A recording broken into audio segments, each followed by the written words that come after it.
The hardest thing about covering a tragic event as a journalist is trying to find the right balance between your journalistic ethics and your humanity.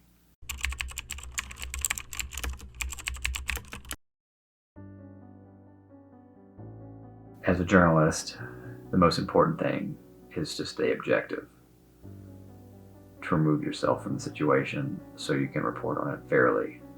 As a human, it's really hard not to feel the pain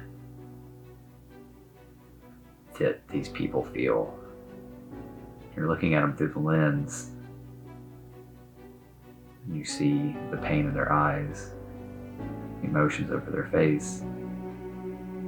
It can be hard to distance yourself from that. It's important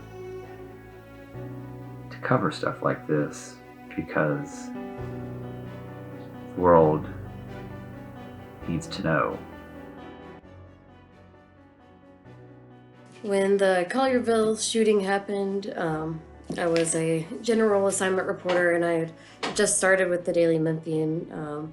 I hadn't even been on the team for a month, and then the shooting happened. It was just a normal day, and I got a call from my editor, and at the time my editor was Ron Maxey, and he told me about the Collierville shooting. I didn't know a whole lot of information yet, and Abigail Warren and I reported on it together, and I called her, and she was like, tell your parents that you love them, and that kind of,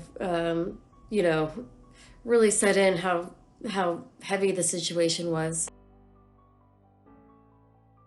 That day, I found a screenshot of text messages on social media a mother had sent to her daughter. She was hiding inside the Kroger from the active shooter. She asked her daughter to pray and told her that she loved her. As soon as I found out and got confirmation, I called my editor to discuss this situation. So I got there, and the first thing I saw when I pulled up was every employee that had been in the store that day were huddled around a police car. They were all very shaken.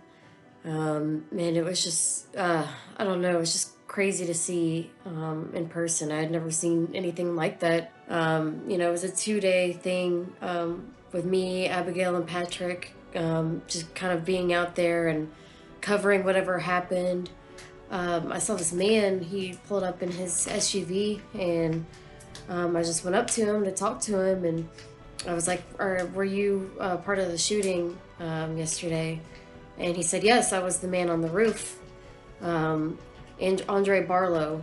And I don't know, it was just, I got to hear his story, and I don't know, I can't even imagine what he had been through, what had been going through his mind. I mean, he told me kind of his thought process, but I imagine for to be in his shoes would have been crazy, to be in anybody's shoes that had been there. But I think it's good that Collierville has kind of banded together. I think their Kroger still has the hashtag Collierville Strong on their Kroger.